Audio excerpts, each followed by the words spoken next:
Assalamualaikum warahmatullahi wabarakatuh. Al-Fatih Ensiklopedia Islam Dunia kembali menyajikan berita-berita Islam dunia. Semoga semakin menambah ilmu pengetahuan tentang Islam bagi Anda semua.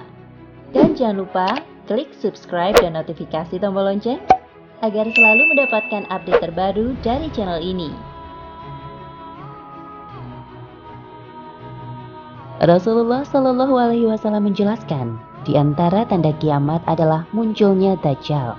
Ia akan muncul di Asbahan dan diikuti 70.000 orang Yahudi. Dajjal akan keluar dari Yahudiyah Asbahan dan 70.000 orang Yahudi yang memakai mahkota akan jadi pengikutnya. Hadis riwayat Ahmad, Hasan. Rupanya, sebagaimana telah menanam pohon gorkot, Zionis Israel saat ini juga telah menyiapkan 70.000 pasukan khusus dengan pedang terbaik untuk menyambut Dajjal. Dajjal akan keluar dari Yahudiyah Asbahan dan 70.000 orang Yahudi yang memakai mahkota akan jadi pengikutnya. Hadis riwayat Ahmad, Hasan. Hal itu diberitakan di majalah Asy-Syarqil Awsat. Di majalah Asy-Syarqil Awsat, majalah Timur Tengah, diberitakan bahwa di Asbahan hari ini telah standby 70.000 lelaki dengan jubah khusus agama Yahudi dan telah siap senjata-senjata terbaik dan senjata manual.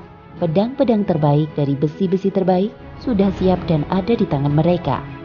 Agama Yahudi hari ini sangat yakin ini adalah tahun-tahun di mana Dajjal akan keluar dan memimpin mereka. Menurut keyakinan Yahudi, Dajjal akan menaklukkan seluruh dunia.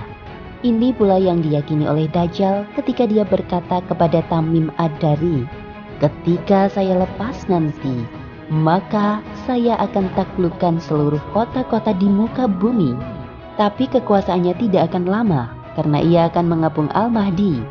Ketika Al-Mahdi dan kaum mukminin tidak mampu melawannya, disitulah Allah menurunkan tanda kiamat besar berikutnya, yakni turunnya Nabi Isa. Di antar dua malaikat di waktu subuh, di masjid yang ada menara putihnya." Ibnu Katsir dan para ulama Al-Husnah menjelaskan, turunnya Nabi Isa itu di Damaskus, di masjid yang ada menara putihnya, atau Masjid Jami Amawi.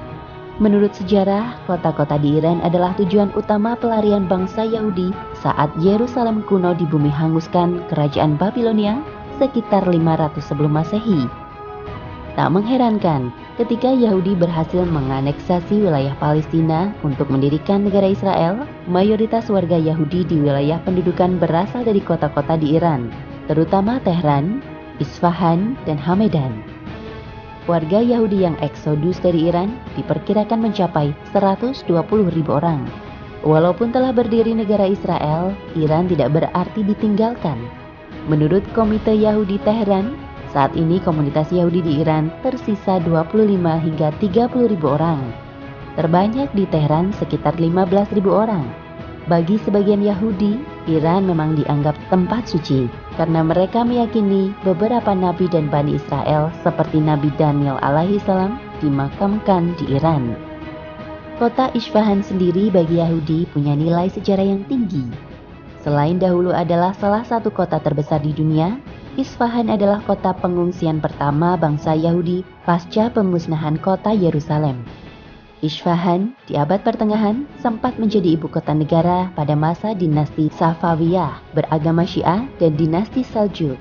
Walaupun jumlah komunitas Yahudi di Iran sekarang hanya sekitar 30.000 orang, tetapi mereka diberi kebebasan beribadah seluas-luasnya oleh pemerintah Iran yang sekali lagi konon katanya anti-Yahudi.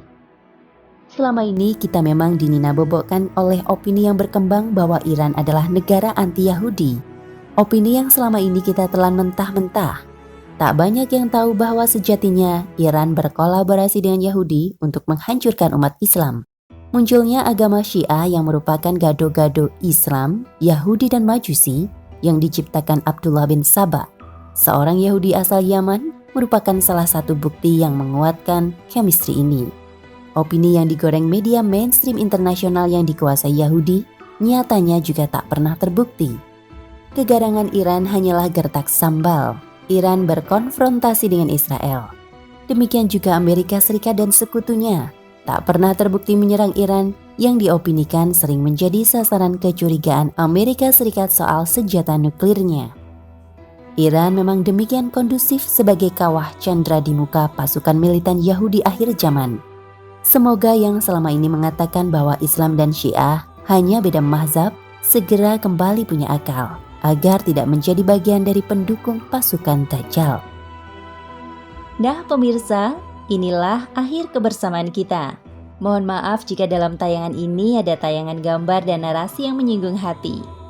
Semoga tayangan ini bisa menjadi hikmah dan ibroh bagi kita semua.